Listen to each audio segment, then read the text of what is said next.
Assalamualaikum mbokk yi dama bëgg def benn vidéo bu ndaw pour tontu rapidement loo xam ne ñu ngi ma koy envoyé depuis sànq ay coupure benn allusion bu Pape Ndiaye bu Walf def ci benn émission daal di wax en substance que dafa am benn DG boo xam ne il est très présent dans les réseaux sociaux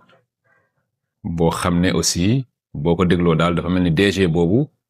dafa am un certain traumatisme à la suite des événements yi amoon mooy maanaam niñ ko régime Macky Sall traité dafa am ay traumatisme donc daanaka daal DG boobu boppam nekkatul ci moom loolu nag da ko xaw a nëbb parce que l'allusion est suffisamment claire que man lay jéem a waxal mais il n'a pas eu le courage d'aller jusqu'au bout en citant mon nom waxul sama tur. Alors ma bëgg koo wax ni ko ce genre de choses sont extrêmement graves à ce niveau de responsabilité pour un journaliste comme lui et il n'en est pas à son coup d'essai bi nekkee ci opposition bi mus naa jël numérom ci benn kilifa woo ko ni ko tu n'as pas le droit ngay lim ñoo xam ne da nga wax ni ay rebelle lañu fii ci dëkk bi nga lim ma Waly Diouf Bodian comme étant un rebelle nga lim ma wax te amul dara lu ci lu la ci leer. C'est absolument faux ce qu'il disait. Tay aussi li muy wax ni non seulement c'est faux parce que je n'ai pas un nouveau comportement man ni ma mel nii ñi ma xam nekk Université Saint-Louis vers les jusqu'aux années 2000 xam na ni nii laa ma mel j'ai toujours eu la plume incisive j'ai toujours été dans le combat man syndicat impôt laa nekkoon ni may waxee ni may bindee j'ai toujours fait ça dafa direct au niveau de Pastef dans un premier temps j'étais un peu en retrait te bi ma commencé bind c'était pas boobu Macky Sall dalagul ci kaw Pastef donc j'ai toujours été comme ça il faut arrêter ce genre de choses tu es un journaliste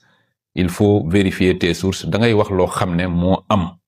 ou alors tu parles carrément des gens il faut prendre ton courage à deux mains j'ai pas plus de droits que toi dans ce pays mais da ngay jël ton courage à deux mains lorsque tu entends accuser les gens d'un certain nombre de choses da nga naan telle personne Waly Diouf Bodian laa jàpp ni dafa subir lii ak lii ce qui est absolument faux boo waxoon sama tur aujourd'hui tu allais en répondre parce que je n'ai pas xawma fan lañ ma dóoree un coup xawma fetal lañ ko dóor ci bopp xawma lan ak lan bon ça c'est ce genre de choses là hein il faut arrêter de parler comme ça des gens di sànni ay wax yoo xam ne amul benn solo c'est pas parce que tu as ton émission que voilà que tu dois rechercher le buzz coûte que coûte en allant inventer des histoires sur les gens. Alors pour cette fois je m'en arrêterai là benn précision rek laa lay defal pour te dire de savoir raison garder. Maintenant si tu veux prolonger les choses tu peux effectivement prolonger hein. Tu peux carrément dire que c'est je parle de Waly Diouf Bodian lii ak lii moo ko dal voilà le traumatisme dont il souffre quoi voilà loolu laa bëggoon a wax maa ngi leen di remercier.